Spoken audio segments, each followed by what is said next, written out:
Hello everyone, সবাইকে welcome class 8 এর একটা আইসিটি ওয়ান শট ক্লাসে। তো আজকে হচ্ছে আমরা মূলত চ্যাপ্টার 1 আর চ্যাপ্টার 2 এর উপর খুবই ছোট্ট একটা ক্লাস নিব, যেটা মূলত একটা রিভিশন ক্লাস হবে। তো এই ক্লাসে মূলত আমরা হচ্ছে তোমাদের হাফ ইয়ারলি পরীক্ষার প্রিপারেশনের জন্য ছোট্ট করে একটা রিভিশন করে দিব। তো আমরা কিন্তু অলরেডি আমাদের একাডেমিক প্রোগ্রামের ক্লাসে সবাইকে খুব ডিটেলসে চ্যাপ্টার 1 চ্যাপ্টার 2 দুইটাই খুব ডিটেলসে আমরা লাইন বাই লাইন ধরে ধরে পড়াইছি এবং একই সাথে কোশ্চেন সলভ করাইছি। আজকে হচ্ছে আমরা মূলত দেখব কোন টপিকগুলো ইম্পর্টেন্ট আছে, কোনটা একটা গো থ্রু করে এরপরে জাস্ট এমসিকিউগুলো আবার সলভ করে ফেলবো। তাহলে আমাদের কিন্তু ভালো একটা রিভিশন হয়ে যাবে খুবই কম একটা সময়ের মধ্যে। তো আমরা চ্যাপ্টার ওয়ানটা হচ্ছে আপাতত আমরা সময় স্বল্পতার জন্য পড়তেছি না, কারণ চ্যাপ্টার ওয়ানটা খুবই হচ্ছে তোমার বেসিক একটা চ্যাপ্টার ছিল। ওখানে মূলত আমরা তথ্য যোগাযোগ প্রযুক্তির পরিচিতি নিয়ে কথাবার্তা বলি। ইভেন ওই চ্যাপ্টারটা কেউ যদি ভালো মতো রিডিং নাও পড়ে, তাও সে প্রত্যেকটা এমসিকিউ করতে পারবে, যেটা আমরা একটু পরে দেখবো এমসিকিউ করার টাইমে। আমরা ডিরেক্টলি কম্পিউটার নেটওয়ার্ক, যেই চ্যাপ্টারটাই তোমার সবচাইতে বেশি ইম্পর্টেন্ট মনে হয় পুরো পাঁচটার মধ্যেই সবচাইতে বেশি ইম্পর্টেন্ট হচ্ছে দ্বিতীয় চ্যাপ্টারটা, যেটা হচ্ছে কম্পিউটার নেটওয়ার্ক। এইটা আমাদের খুবই ভালো করে পারতে হবে আর কি। তো এটা আমরা একটু চটপট একদম 5 মিনিটের মধ্যে রিভিশন করে ফেলি আর কি। তো নেটওয়ার্কের ধারণা, এটার মানেটা কি আসলে?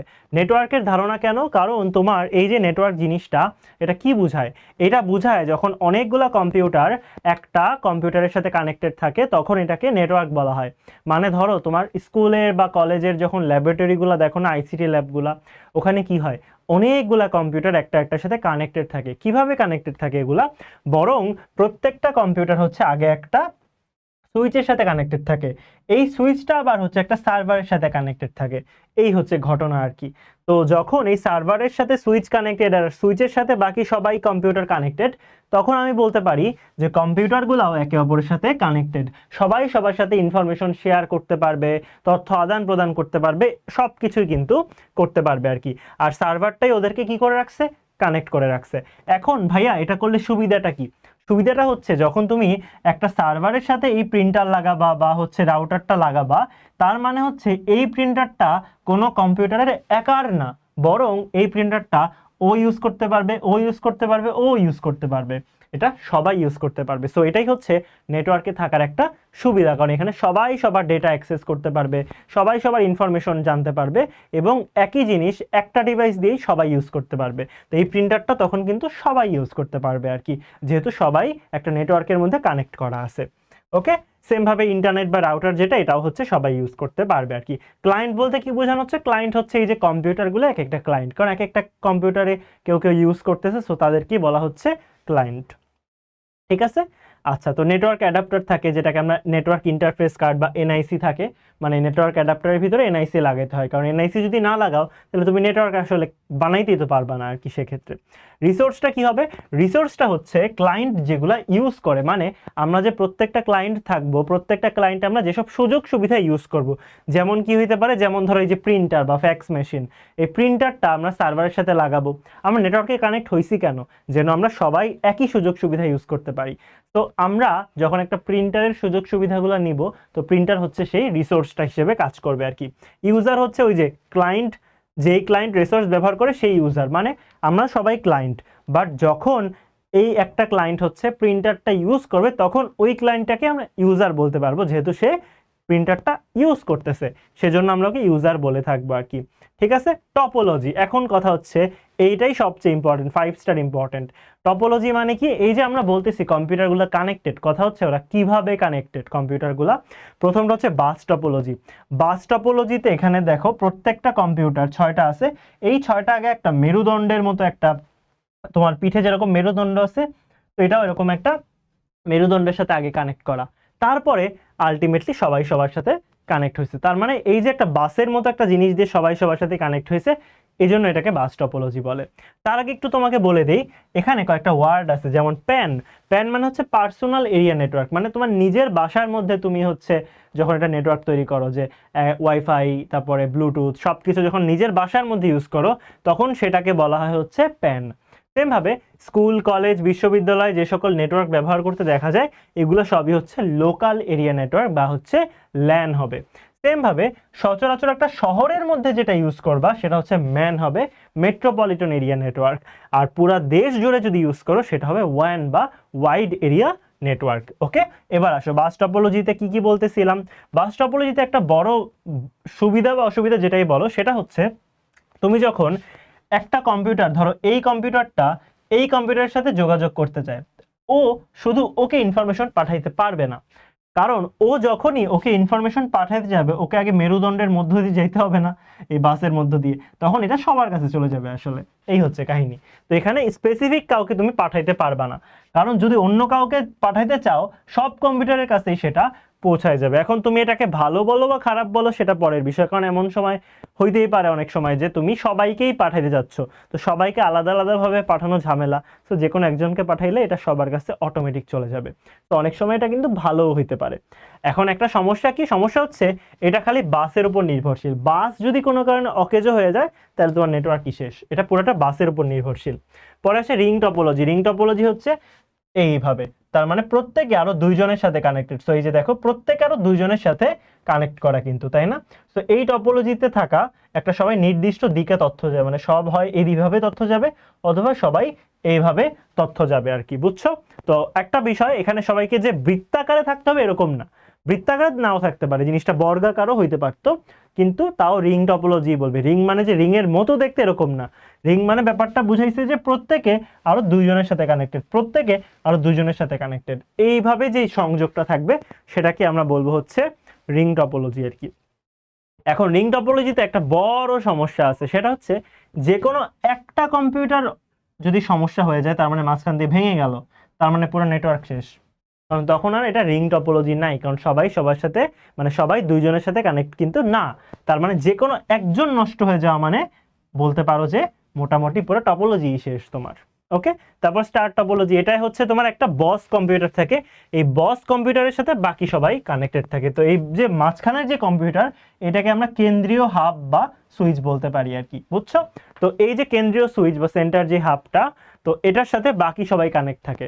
তাহলে এখানে যদি হঠাৎ করে এই কম্পিউটারটা নষ্ট হয়ে যায় তাতেও কিন্তু কোনো সমস্যা নেই, কারণ এতে সেন্টার হাবে তো কোনো প্রবলেম নেই, তো সবাই ঠিকঠাক কানেক্ট করতে পারবে।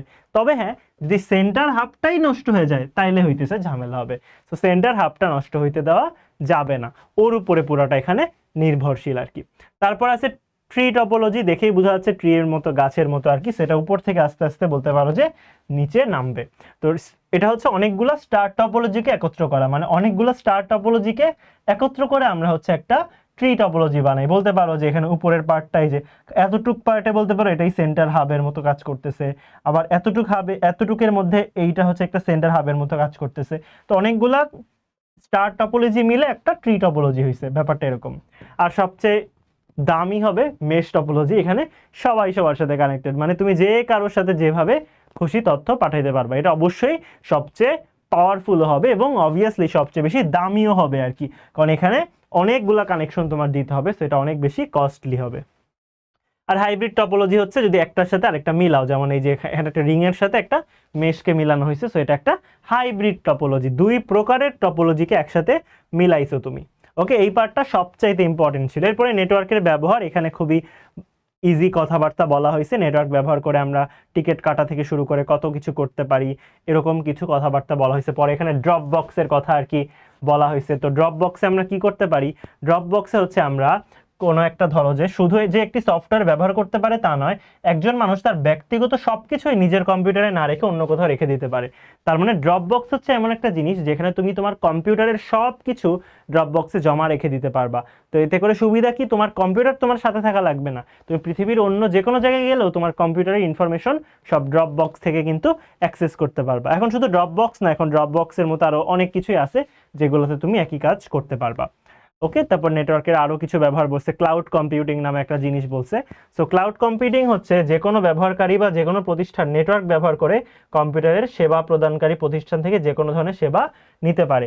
এক্ষেত্রে সেবা প্রদানকারী প্রতিষ্ঠান তার জন্য সব কিছু দিবে, ব্যবহারকারীর প্রয়োজনটি সাময়িক হলে সে সাময়িকভাবে এটি ব্যবহার করবে এবং যতটুকু সেবা গ্রহণ করবে ঠিক ততটুকুই সেবার জন্য সে মূল্য দিবে। মানে ক্লাউড কম্পিউটিংয়ে হচ্ছে সে ইন্টারনেট ব্যবহার করে সেবা নিতে পারবে আর কি, এবং সেবা শুধু ততটুকুর জন্যই টাকা দিবে যতটুকু সেবা সে নিজে নিবে আর কি। তো এই ধারণাটি অনেক জনপ্রিয়তা লাভ করছে।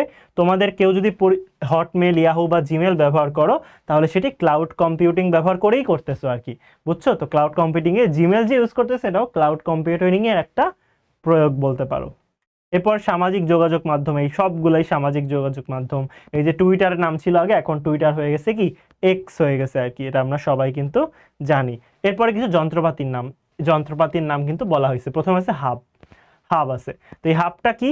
হাবটা হচ্ছে যখন তোমার সাধারণত তারযুক্ত নেটওয়ার্কে থাকা অনেকগুলো আইসিটি যন্ত্র একসাথে যুক্ত করতে হাব ব্যবহার করবো। ওই যে আমরা দেখলাম যে অনেকগুলো ক্লায়েন্টকে আমরা হচ্ছে একটা সুইচ দিয়ে কানেক্ট করি, সুইচটা আবার গিয়ে সার্ভারে কানেক্ট হয়। তো এটা সুইচের আগে হাব ইউজ হইতো। হাব হচ্ছে পুরান আর কি, সুইচ হচ্ছে নতুন, বাট হাব হচ্ছে পুরান। ওকে, তো হাব আসলে তোমার বলতে পারো এই যে ইন্টারনেট হাব বা নেটওয়ার্ক হাবই হয়, বাট আগে আমরা আসলে কি করতাম, ইউএসবি হাব এভাবে ইউজ করতাম আর কি। সো হাবের মধ্য দিয়ে যখন তথ্য পাঠাবা, হাব তখন সেগুলো পড়তে পারে না। সমস্যা হচ্ছে এটাই যে তুমি যখন একটা কম্পিউটারকে তথ্য পাঠাবা, সবচেয়ে বড় সমস্যা হচ্ছে হাব এই ইনফরমেশনটা পড়তে পারে না। তো ও কি করবে, ওই ইনফরমেশন সবাইকে পাঠাই দিবে। তো তুমি পাঠাইতে চাইছো একজনকে, বাট ওই ইনফরমেশন সবার কাছে চলে যাবে। সো এটাই হচ্ছে সবচেয়ে বড় ডিসঅ্যাডভান্টেজ। তাহলে যেই কম্পিউটার থেকে তথ্য পাঠানো হলো তারেও পাঠায় দেয় আর কি, মানে তুমি যে তথ্য পাঠাইছো ও তোমারেও চিনতে পারে না, ও তোমারেও ওই ইনফরমেশন আবার পাঠাই দিছে। তো সবাই রে পাঠাই দিছে তথ্য। তাহলে এতে সমস্যা কি? এতে সমস্যা হচ্ছে নির্দিষ্ট ঠিকানা অনুযায়ী ইনফরমেশন যাইতে পারে নাই, এতে স্পিড কমে গেছে এবং সুবিধা বেশি পাওয়া যায় না। সো এটার সুবিধা এখন বেশি নাই, তাই ইউজ হয় না। এজন্য আমরা ইউজ করি সুইচ। ওই যে ছবিতেও আমরা উপরে সুইচই দেখছিলাম আর কি, কারণ সুইচ হচ্ছে এটা কি বলতে পারো আধুনিক আর কি। তো এখানে সবচেয়ে বড় পার্থক্যই হচ্ছে এইটা যে সুইচ তারের সাথে যুক্ত প্রত্যেকটা যন্ত্রকে আলাদাভাবে শনাক্ত করতে পারে। এই জন্যে সে হচ্ছে যাকে পাঠাতে যাচ্ছ শুধু তাকেই পাঠায়, সবাইকে একটা আলাদা আলাদা কি করে, ম্যাক অ্যাড্রেস দিয়ে শনাক্ত করে, কি মিডিয়া অ্যাক্সেস কন্ট্রোল অ্যাড্রেস। তো সবাইকে একটা ম্যাক অ্যাড্রেস দিয়ে শনাক্ত করে এবং এভাবেই সে চিনে যে আচ্ছা এটা এই ডিভাইস আর এটা ওই ডিভাইস, এভাবে ডিভাইসগুলোকে সে আলাদা নাম করে রাখে মনে মনে। তো ওভাবেই সে আসলে এটা চিনে থাকে। এরপর আছে রাউটার। রাউটার শব্দটি এসেছে রুট শব্দ থেকে, তার মানে রুট কি একটা পথ না, তার মানে রাউটার হচ্ছে তোমাকে পথ দিচ্ছে কিসের, ইন্টারনেটের। তোমার নেটওয়ার্ক যে ইউজ করতেছো না, পুরো ইন্টারনেটটা ইউজই করতেছো রাউটারের উপরে আর কি। তো রাউটার হচ্ছে তোমাকে সেই পথটা দেখায় দিচ্ছে বলতে পারো।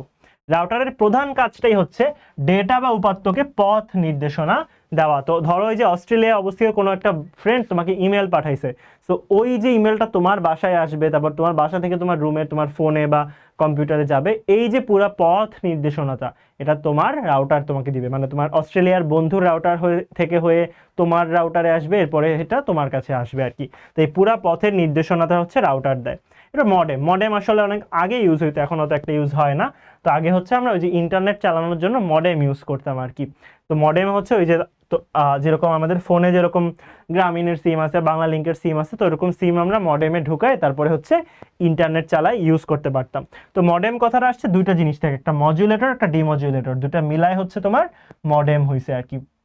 তো মডেম কি করে, মডেম হচ্ছে তার দ্বারা সংযুক্ত বা তার বিহীন দুইটাতেই কাজ করতে পারে আর কি, তারেও কাজ করতে পারে তার বিহীনেও কাজ করতে পারে আর কি। তো মডেম এমন একটা যন্ত্র যা কম্পিউটার হতে যে সিগন্যালটা পাও না, এই সিগন্যালকে হচ্ছে পাঠায় দেয়, আবার নেটওয়ার্ক হতে যে সিগন্যালটা পাও ওটা আবার কম্পিউটারে আনে, মানে সে এখান থেকে ওখানেও নিতে পারে, আবার নেটওয়ার্ক থেকে কম্পিউটারেও নিয়ে আসতে পারে। সো মডুলেট এবং ডিমডুলেট দুইটাই করতে পারে আর কি। পূর্বে স্বল্প গতির ডায়াল আপ মডেম ব্যবহার হতো, বাট এখন হচ্ছে ডিএসএল মডেম ব্যবহার হচ্ছে। বাট এখন এইগুলো হচ্ছে সবচেয়ে বেশি ওয়াইফাই মডেম বা ওয়্যারলেস ফিডেলিটি, যেটা ওয়াইফাই, এইটাই সবচেয়ে বেশি আমরা ইউজ করি আর কি, এখন সবাই এটাই ইউজ করি। ল্যান কার্ড কি?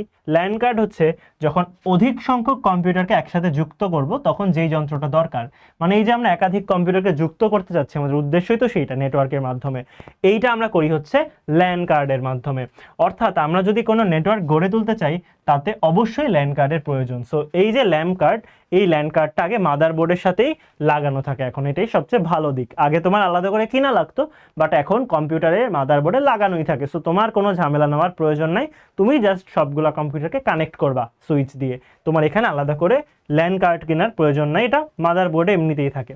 স্যাটেলাইট ও অপটিক্যাল ফাইবার, এটা খুবই সহজ কথা।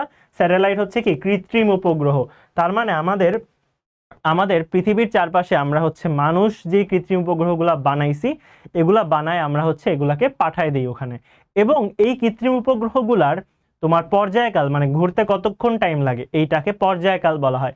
তো এই যে ঘুরতে কতক্ষণ টাইম লাগে এটা অলওয়েজ আমরা পৃথিবীর ঘুরতে যে টাইম লাগে ওইটার সমান সেট করি। তোমরা কি জানো পৃথিবীর ঘুরতে কতক্ষণ টাইম লাগে? সবাই আশা করি জানো। পৃথিবী নিজের অক্ষের চারপাশে 24 ঘন্টায় ঘুরে, তাই না? 24 ঘন্টা লাগে ওর। তাহলে এই যে কৃত্রিম উপগ্রহ যেগুলা, এগুলাও 24 ঘন্টাতেই ঘুরে একদম পৃথিবীর সাথে সাথে। ধরো এটা পৃথিবী, এটা উপগ্রহ। তো পৃথিবী যেমন ঘুরতেছে ওরাও এমনি ঘুরতেছে, একই স্পিডে ঘুরতেছে। সো এই জন্য এগুলাকে বলা হয় geostationary satellite. Geostationary satellite. এই যে আমরা লাইভ খেলা দেখি, পরে লাইভ তোমরা ক্লাস করো, এই সব কিছু জিও স্টেশনারি স্যাটেলাইটের জন্যই আমরা করতে পারতেছি আর কি। এই স্যাটেলাইটগুলো হচ্ছে সবকিছু কি বলতে পারো, সবগুলাই হচ্ছে তোমার পৃথিবীর ওই 24 ঘন্টার সমানই হয় ঘুরতে যতক্ষণ লাগে। তো এটা একসাথে পৃথিবীর সাথে চলতে থাকে। আর একই সাথে আমরা বলতে পারি যে পৃথিবীর এক প্রান্ত থেকে অন্য প্রান্তে পাঠাইতে স্যাটেলাইট ইউজ হয় বা অপটিক্যাল ফাইবার। অপটিক্যাল ফাইবারটা ইউজ হয়। অপটিক্যাল ফাইবার কি? আচ্ছা, তার আগে দেখো স্যাটেলাইটটা হচ্ছে আমাদের 1964 সালে প্রথমবার জিও স্টেশনারি স্যাটেলাইট স্থাপন করা হয়। আর আমাদের বাংলাদেশের প্রথম স্যাটেলাইট হচ্ছে বঙ্গবন্ধু স্যাটেলাইট 1, যেটা 2018 সালের মে মাসের 12 তারিখে আমরা প্রেরণ করতে পারছি আর কি। বুঝছো, এটা আমাদের নিজস্ব দেশের, আমাদের দেশের প্রথম নিজস্ব স্যাটেলাইট। এবং স্যাটেলাইট প্রেরণকারী দেশের তালিকায় বাংলাদেশের অবস্থান 57তম। এখন মনে হয় বঙ্গবন্ধু স্যাটেলাইট 1-এর নাম চেঞ্জ করে এখন জাস্ট বাংলাদেশ স্যাটেলাইট নাম দেওয়া হয়েছে। এটাই ঠিক আছে আর কি, কারোর নামের উপর ভিত্তি করে এটা দেওয়া তো উচিত না। তো স্যাটেলাইট প্রেরণকারী দেশের তালিকায় বাংলাদেশের অবস্থান 57তম বর্তমানে। এখন এটা দুইটা সমস্যা আছে স্যাটেলাইটের। সমস্যা কি? প্রথম কথা হচ্ছে এটা অনেক উঁচুতে, অনেক উঁচুতে, তাই না? পৃথিবী থেকে কত উঁচুতে আমরা উপগ্রহ পাঠাইছি এটা স্যাটেলাইটটা। এখন এত উঁচুতে যেহেতু, তাহলে এই সিগন্যাল পাইতে হলে কি অনেক বড় অ্যান্টেনার দরকার, অনেক বড় অ্যান্টেনার দরকার। তাহলে এই যে অনেক বড় অ্যান্টেনা, এটা তো বানানো ঝামেলা হইতেই পারে। আর দ্বিতীয় একটা সমস্যা আছে যেটা একটু হাস্যকর। সেটা কি? সেটা হচ্ছে পৃথিবী থেকে যে সিগন্যাল পাঠানো হয় সেটা হচ্ছে ওয়্যারলেস, মানে আমরা ওখানে ওয়্যারলেস সিগন্যাল পাই। তো ওয়্যারলেস সিগন্যাল দ্রুত বেগে গেলেও এই বিশাল দূরত্ব অতিক্রম করতে একটু সময় লাগে। তাই টেলিফোনে কথা বললে অন্য পাশে কথাটা একটু পরে শোনা যায়। তোমরা বলতে পারো যে ভাই ওয়্যারলেস হলে তো ভালোই না আরো। হ্যাঁ, ওয়্যারলেস হলে ভালো, কিন্তু ওই তো দূরত্ব তো অনেক বেশি, দূরত্ব তো অনেক বেশি, এজন্য যাইতে একটু হইলেও টাইম লাগে। সো টেলিফোনে কথা বললে দেখবা আমরা একটু পরে শুনি। মোবাইল ফোনে মোটামুটি, মোবাইল ফোনে একটু পরেই শুনি কিন্তু মাঝে মধ্যে। তো টেলিফোন, মোবাইল ফোন যেটাতেই কথা বলো আমরা একটু পরেই কিন্তু শুনি। বাট হ্যাঁ, টেক্সটের কথা বলো, মেসেঞ্জার টেক্সট, এগুলা কিন্তু আমরা অনেক দ্রুত শুনতে পারি। আবার অপটিক্যাল ফাইবার যেগুলো, অপটিক্যাল ফাইবার হচ্ছে আমরা তারের মাধ্যমে পাঠাবো, যেহেতু তার ওয়্যারলেস ছাড়া একটু স্লো হচ্ছে, তার আমরা তারের মাধ্যমে পাঠাবো। তো অপটিক্যাল ফাইবার, দেখো অপটিক্যাল শব্দটা আসছে আলোর থেকে। তাহলে এখানে আমরা আলোর একটা বৈশিষ্ট্য আছে পূর্ণ অভ্যন্তরীণ প্রতিফলন নামে। সো আলোর ওই বৈশিষ্ট্যটাকে ইউজ করে আমরা হচ্ছে সিগন্যালটা পাঠাই আর কি। তো ঠিক যেমনই বৈদ্যুতিক তার দিয়ে বৈদ্যুতিক সিগন্যাল পাঠানো হয়, তোমাদের মনে প্রশ্নই জাগতে পারে যে অপটিক্যাল ফাইবারের মধ্য দিয়ে আলোক সিগন্যাল পাঠানো হয় কিনা। তো এই যে পূর্ণ অভ্যন্তরীণ প্রতিফলন, এইটার মাধ্যমেই আমরা মূলত হচ্ছে এই সিগন্যালটা পাঠায় থাকি আর কি। সো বৈদ্যুতিক সিগন্যালকে প্রথমে আলোক সিগন্যাল বানানো হয়, এরপর আলোক সিগন্যালকে অপটিক্যাল ফাইবারের মধ্য দিয়ে পাঠাও আর কি। তার মানে ভিতরে তো আলো যাইতে হবে, কিন্তু আমরা তো ইলেকট্রিক সিগন্যাল পাঠাইছো, আগে ইলেকট্রিক সিগন্যালকে আলোর সিগন্যালে বানাই, এরপর আলোর সিগন্যালকে আমরা অপটিক্যাল ফাইবারের মধ্য দিয়ে ঢুকাই দিই, এটা পুরোপুরি রাস্তা অতিক্রম করে, এরপর ওখানে গিয়ে আবার বৈদ্যুতিক সিগন্যালে কনভার্ট হয়, অ্যান্ড ফাইনালি ইনফরমেশনটা পাচার হয় আর কি, ইনফরমেশনটা যাইতে পারে। তো এই যে জিনিসটা, এটা যেহেতু তারের মধ্য দিয়ে হচ্ছে, এই জন্য এটাকে কি বলে, অনেক ফাস্ট বলে আর কি, এটাকে সবচেয়ে ফাস্ট হচ্ছে এটাই। তো বর্তমানে অপটিক্যাল ফাইবার এত উন্নত যে সব দেশেই আছে, বুঝছো? এক মহাদেশ থেকে অন্য মহাদেশে সমুদ্রের নিচ দিয়ে এই অপটিক্যাল ফাইবার নিয়ে যাওয়া হয়, সমুদ্রের নিচ দিয়ে। এবং এই ধরনের ফাইবারকে বলে সাবমেরিন কেবল আর কি। এই যে দেখো বাংলাদেশ এখন এই দুইটা সাবমেরিন কেবলের সাহায্যে যুক্ত আছে। এই যে দেখো লাল কালারের যেগুলো দেখতেছো সবই কি সাবমেরিন কেবল, সব হচ্ছে তোমার মহাকাশের, সরি তোমার সমুদ্রের নিচ দিয়ে নিয়ে যাওয়া হয়েছে আর কি। তো স্যাটেলাইট সিগন্যাল আলোর বেগে যাইতে পারে, কিন্তু অপটিক্যাল ফাইবার কাঁচ বা প্লাস্টিক তন্তুর ভিতর দিয়ে যায়, এজন্য আলোর বেগের চেয়ে বেগ কম, বেগ কম। তারপরেও পৃথিবীর এক পৃষ্ঠ থেকে অন্য পৃষ্ঠে অনেক তাড়াতাড়ি পাঠানো যায়। আলোর বেগের চেয়ে এটার বেগ কিন্তু কম, তারপরেও যেহেতু এটা তোমার তারের মধ্য দিয়ে যাচ্ছে এবং তোমার ওই যে দূরত্ব কম, তো উপগ্রহ তো অনেক উপরে, জন্য যাইতে সময় লাগে। তো এখানে বেগ একটু কম হইলো, 1/3 হইলো, এটা কিন্তু অনেক ফাস্ট যেতে পারে, বুঝছো? তো তখন পৃথিবীর এক পৃষ্ঠ থেকে অন্য পৃষ্ঠে অপটিক্যাল ফাইবার পাঠাতে হলে সেটি অনেক তাড়াতাড়ি পাঠানো যায়, কারণ তখন প্রায় 36,000 কিলোমিটার দূরের স্যাটেলাইটে আবার ফিরে আসতে হয় না। মানে ওই যে স্যাটেলাইট তো তোমার 36,000 কিলোমিটার দূরত্বে, তো অনেক দূরত্ব, তো ওই দূরত্বটা তোমার আর তখন অতিক্রম করা লাগে না আর কি, বুঝছি? তারপরে আসো আমরা আমাদের এমসিকিউ সলভ শুরু করি আর কি। এটা আমরা একদমই কম সময় নিব, তাহলে আমাদের কিন্তু কমপ্লিট। তো ফার্স্টে হচ্ছে তোমাকে কিছু বর্ণনামূলক কথাবার্তা বলা হয়েছে, এগুলো আমরা বেশিরভাগই সবাই জানি, যে মোবাইল ফোনের বিস্তার আমাদের কিভাবে কর্মসংস্থান সৃষ্টি করতেছে। তারপরে হচ্ছে চিকিৎসা ক্ষেত্রে আমাদের আইসিটির বলতে পারো যে বর্ণনা কি হবে, তারপরে নেটওয়ার্ক কি, এফপিজিএ পিএলএ, এগুলো সবগুলোর ফুল ফর্ম কিন্তু আমাদের চ্যাপ্টার 1, যেটা চ্যাপ্টার 1-এ কিন্তু সুন্দর মতো এটা দেওয়া আছে এবং এটা খুবই সহজ আর কি। তো আমরা চ্যাপ্টার 1টায় অত বেশি আমরা টাইম ওয়েস্ট করতেছি না, এই জন্যে আমাদের মেইন ফোকাস থাকবে চ্যাপ্টার 2 এর উপর। বাট চ্যাপ্টার 1 থেকে আমরা এমসিকিউগুলো একটু দ্রুত করে সলভ করে ফেলবো। তো প্রথম যে এমসিকিউ দেখো, প্রথম এমসিকিউটা তোমরা আশা করি নিজেরাই ট্রাই করতে পারো। ট্রেনের টিকিট অনলাইনে কেনার জন্য আমরা কোনটা ইউজ করি? এটা ট্রাই করার কিছু নাই, বললাম না এই চ্যাপ্টারটা তোমরা এত সহজ যে এটা তোমরা নিজেরা চ্যাপ্টারটা না পড়েও করতে পারবা আর কি। তো প্রথমটা কি হবে বলো তো সবাই? ইন্টারনেট ছাড়া তো আর আমরা কি করতে পারতাম না, এই ট্রেনের টিকিট কাটতে পারতাম না। তারপরে আসো, এক স্থান থেকে অন্য স্থানে টাকা পাঠাই কিসের মাধ্যমে? মোবাইল দিয়েই টাকা পাঠানো যায়, মোবাইলে অনলাইন ব্যাংকিং এর মাধ্যমে টাকা পাঠানো যায়। বিদেশ থেকে টাকা পাঠানোর দ্রুত মাধ্যম কোনটি? সেম মোবাইল, মোবাইলের মাধ্যমে সবচেয়ে দ্রুত আমরা বিদেশ থেকে টাকা পাঠাইতে পারবো। বর্তমান বিশ্বে কিসের মাধ্যমে শিক্ষাদান সর্বোত্তম? কিসের মাধ্যমে আমরা শিক্ষাদান করতে পারি? ইন্টারনেটের মাধ্যমে। এই যে তোমাদের চেয়ে ভালো এটা কে জানবে, বর্তমানে তুমি এই যে ইন্টারনেট দিয়ে ক্লাস করতেছো। সংযুক্তি উৎপাদনশীলতা উক্তিটি কার? এটা কার জানি ছিল, আমি ভুলে গেছি, একটু দাঁড়াও একটু চেক করে নিই। এটা হচ্ছে ডক্টর ইকবাল কাদির, হ্যাঁ এটাই ভাবছিলাম, ডক্টর ইকবাল কাদিরের উক্তি ছিল, এটা বইয়েই পাবা, এটা তোমাদের বইতেই আছে। প্রতি 1000 ইন্টারনেট সংযোগের জন্য কতটি নতুন কাজের সৃষ্টি হয়? প্রত্যেকটা 1000 ইন্টারনেট সংযোগের জন্য অন এভারেজ বলতে পারো, এটা একটা বলতে পারো তোমার কাছে একটা পরিসংখ্যান করায় দেখা হয়েছে আর কি, পরিসংখ্যান করে দেখা হয়েছে যে প্রত্যেকটা 1000 ইন্টারনেটের জন্য লাগাইলে তুমি হচ্ছে 80টা নতুন মানুষের কর্মসংস্থান সৃষ্টি করতে পারবে আর কি। তো বিভিন্ন কারখানার বিপজ্জনক কাজগুলিতে এখন রোবট ইউজ হয়। এখন কিন্তু সবগুলো কারখানাতে দেখবা বিভিন্ন বিপজ্জনক যে ওয়েল্ডিং এর কাজ, এইসব কাজে সব কিন্তু রোবট ইউজ হচ্ছে, রোবটরা এইসব কাজ করতেছে। কি প্রযুক্তি ব্যবহার করে যে কোনো সময় গ্রাহকের নির্দিষ্ট প্রশ্নের জবাব দেওয়া যায়?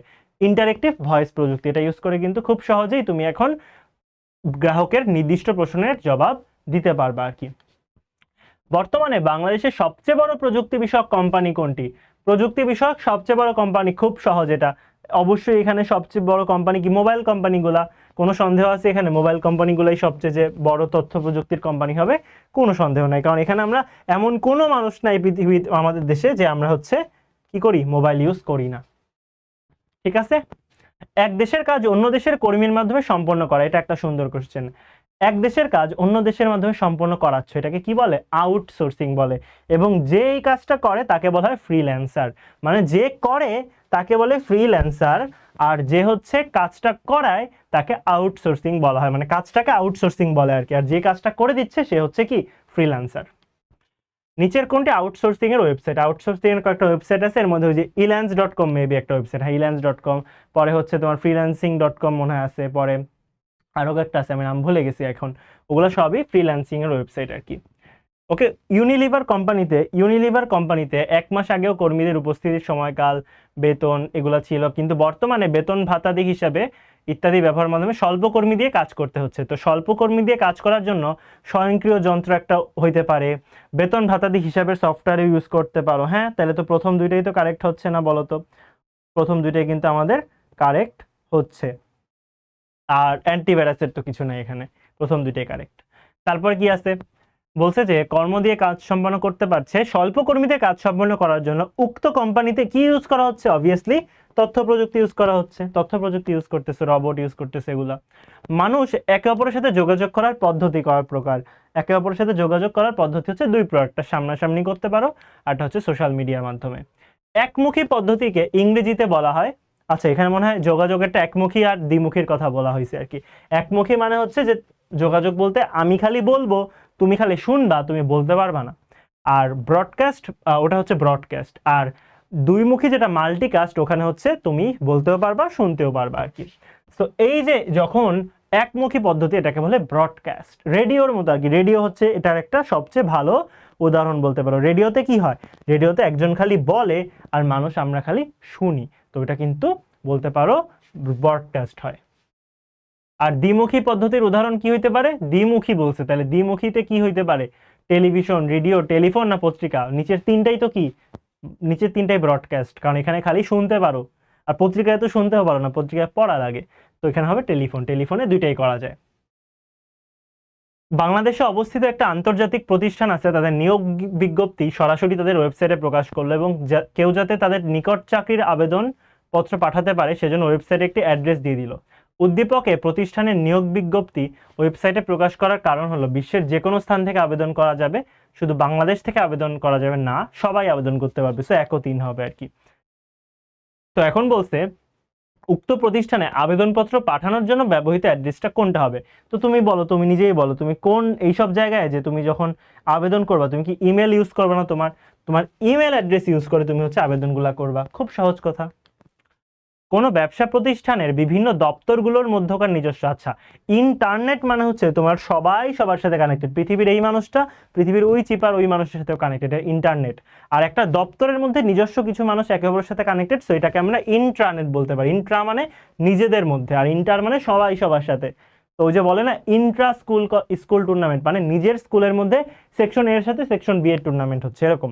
আর ইন্টার স্কুল টুর্নামেন্ট মানে ধরো এই স্কুলের সাথে ওই স্কুলের টুর্নামেন্ট। সো ইন্টারনেট মানে সবাই সবার সাথে কানেক্টেড, আর ইন্টারনেট মানে শুধু নিজেরা নিজের সাথে কানেক্টেড। ইপসের ইপস না ইপি হয়েছে আর কি, এটার পূর্ণনাম কি? এটার পূর্ণনামটা একটু মনে রাখবা সবাই, এটা পরীক্ষায় আসে সবসময়, ইলেকট্রনিক পয়েন্ট অফ সেল, এই জিনিসটা হচ্ছে ইপিওএস। এইটা সবচেয়ে ইম্পর্টেন্ট। জিপিএস এটা হচ্ছে global positioning system. Global positioning system, এটা কিন্তু অনেক কনফিউজিং করে ফেলে সবাইকে, অনেকে গ্লোবাল পজিশন সিস্টেম দেখা দেয়, না এটা হবে গ্লোবাল পজিশনিং সিস্টেম, প্রথমটা হবে কিন্তু, সেটা কনফিউজ হয় না। বাংলাদেশ সরকারের জাতীয় ওয়েব পোর্টাল কোনটা? এটা কি বাংলাদেশ সরকারের জাতীয় পোর্টাল? তো ওই যে তোমার লাস্টেরটাই হবে bangladesh.gov.bd, এটা সবাই পারার কথা আর কি, gov.com না কিন্তু gov.bd। আর জমি জমার ক্ষেত্রে কোনটা ইউজ করব? জমি জমা সংক্রান্ত দলিল সংগ্রহ করা যায় থেকে, জমি জমা সংক্রান্ত দলিল সবগুলো সংরক্ষণ করা যায় থেকে, সবই হচ্ছে তোমার ই সেবা থেকে করা যায় আর কি। সো জমি জমার ক্ষেত্রে মনে হয় ই পর্চা মনে হয় বলা হয়, তাই না? ই পর্চা, ই পর্চা, ওই ই পর্চাটাই হচ্ছে তোমার জমি জমার কাজে হচ্ছে মেইনলি ইউজ হয়ে থাকে আর কি, ঠিক আছে। তারপরে আছে হচ্ছে কি, তারপরে বলছে যে ইবুক প্ল্যাটফর্ম হচ্ছে ebook.gov.bd, 3 নাম্বারটা হচ্ছে ebook.gov.bd, হচ্ছে তোমার ওই ইবুকের ওয়েবসাইট। টেলিফোনের মাধ্যমে চিকিৎসা সেবা নেওয়াকে আমরা বলি টেলিমেডিসিন। টেলিমেডিসিনটাই হচ্ছে তোমার টেলিফোন বা মোবাইল ফোনের মাধ্যমে চিকিৎসা নিবা, এটাকে আমরা বলি টেলিমেডিসিন। কি আবিষ্কারের ফলে চিকিৎসা ক্ষেত্রে বিপ্লব শুরু হয়েছে? কি আবিষ্কারের ফলে? ওই যে পাটের জিনোম আবিষ্কারের ফলে।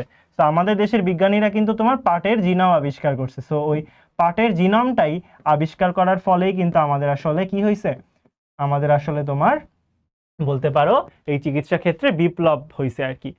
এখন বলছে হাসপাতালে অসুস্থ হয়ে গেছে, তো রোবট সার্জনের সাহায্যে অপারেশন করা হইলো, তাহলে তার অপারেশনে কোন প্রযুক্তির ভূমিকা সবচেয়ে প্রধান? রোবটের কথা তো বলেই দিল, তাহলে রোবট তো আর হবে না, মূলত আইসিটির কথা এখানে বলতে হবে, যে সব মিলাই তো তোমার হচ্ছে আইসিটির গুরুত্বটাই সবচেয়ে বেশি ছিল আর কি। রোবট তো অলরেডি বলছে যে রোবট ইউজ করে অপারেশন করছে।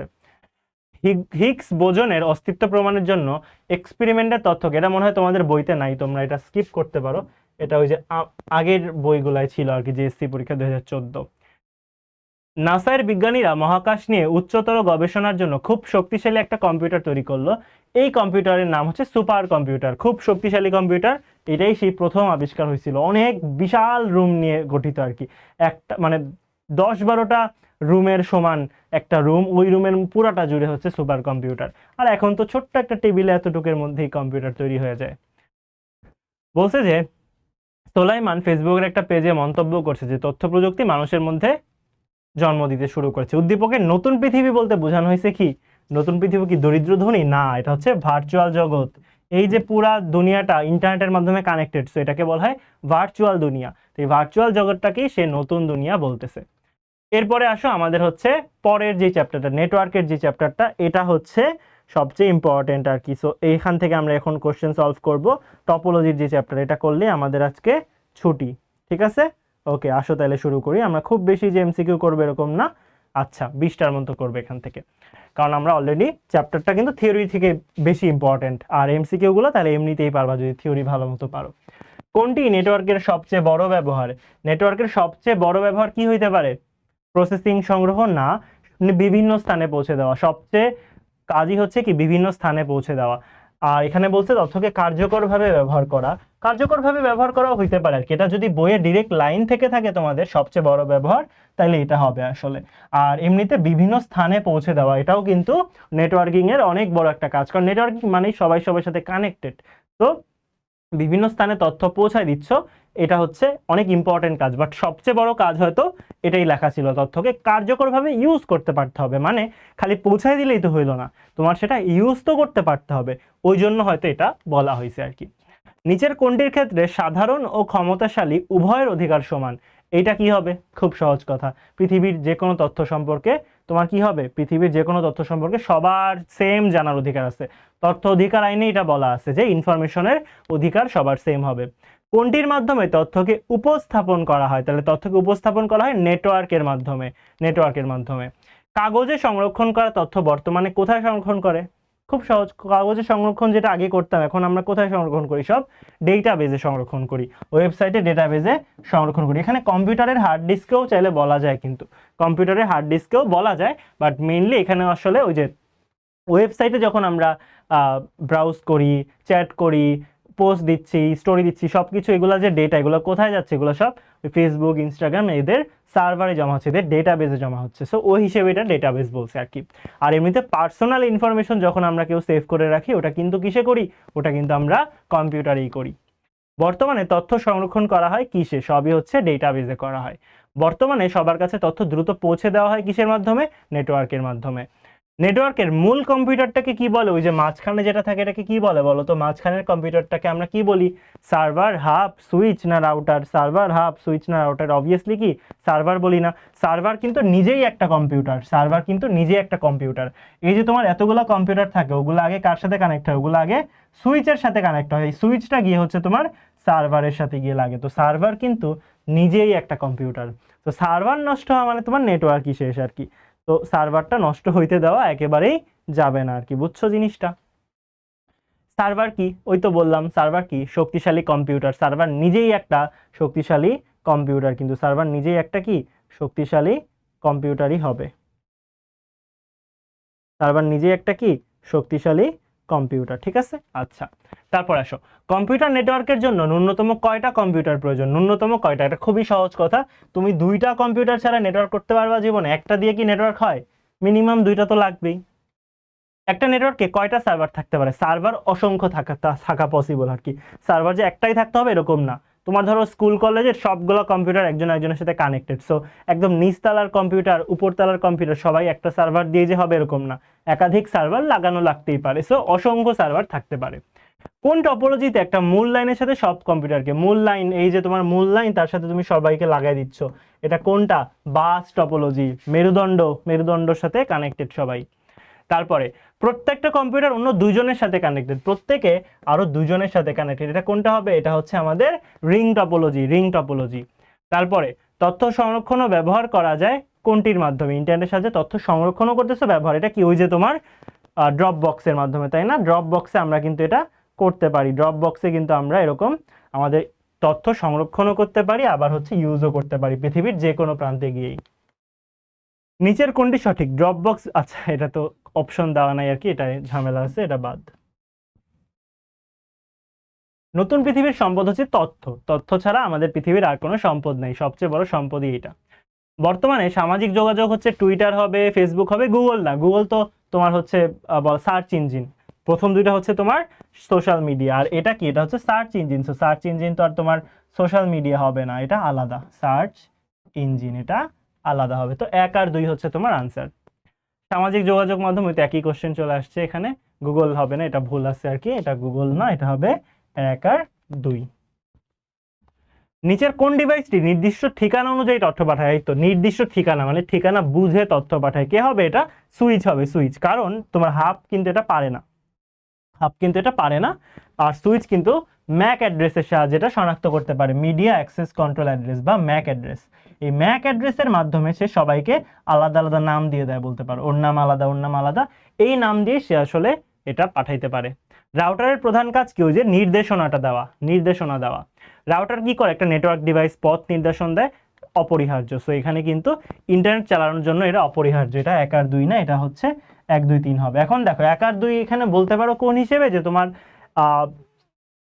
তুমি চাইলে তো মোবাইলের ডেটাও ইউজ করতে পারো, তো মোবাইল ডেটা ইউজ করতে তো তোমার মানে ঘরের মধ্যে রাউটার আলাদা করে লাগানো লাগতেছে না, ওই হিসেবে হয়তো বলছে আর কি এটা। বাট এমনিতে কিন্তু ইন জেনারেল কেসে রাউটার কিন্তু তোমার লাগবেই, তো ওয়াইফাই ইউজ করতে হলে তোমার রাউটার লাগবে। নেটওয়ার্কে যুক্ত থাকার অন্যতম গুরুত্বপূর্ণ যন্ত্র কোনটি হবে? খুব সহজ কথা, তুমি নিজেই বলো কি হইতে পারে এটা। তোমার নেটওয়ার্ক সম্পর্কে মাত্রই সবই শিখতেছো না। নেটওয়ার্কের গুরুত্বপূর্ণ যন্ত্র কোনটা হবে? অবশ্যই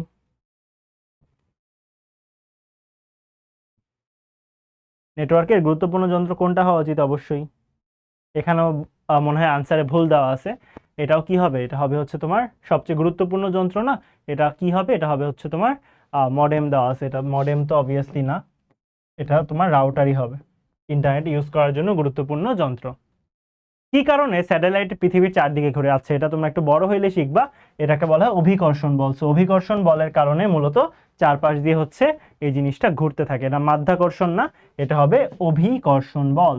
অভিকর্ষণ বল, মাধ্যাকর্ষণ হবে না, মাধ্যাকর্ষণ ইন জেনারেল কেসকে বলা হয়, বাট স্পেসিফিকলি এটা অভিকর্ষণ বলের কারণে চারপাশে ঘুরে।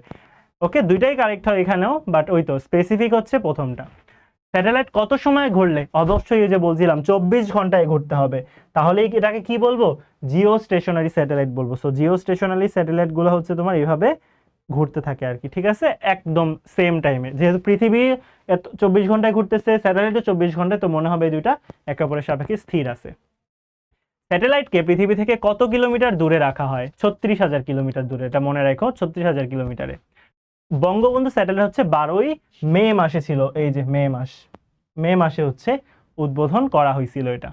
যদি কেন্দ্রীয় হাব ক্ষতিগ্রস্ত হয় তাহলে কি হবে? কেন্দ্রীয় হাব মানে হচ্ছে তোমার পুরা নেটওয়ার্ক কি অচল হয়ে পড়বে, পুরাটাই অচল। কেন্দ্রীয় হাব মানে মাঝখানে যেটা থাকে সেন্টার, ওরে দিয়েই পুরা নেটওয়ার্ক চলতেছে, সো ওইটা অচল হয়ে যায় মানে পুরা নেটওয়ার্কই কিন্তু অচল হয়ে যাবে।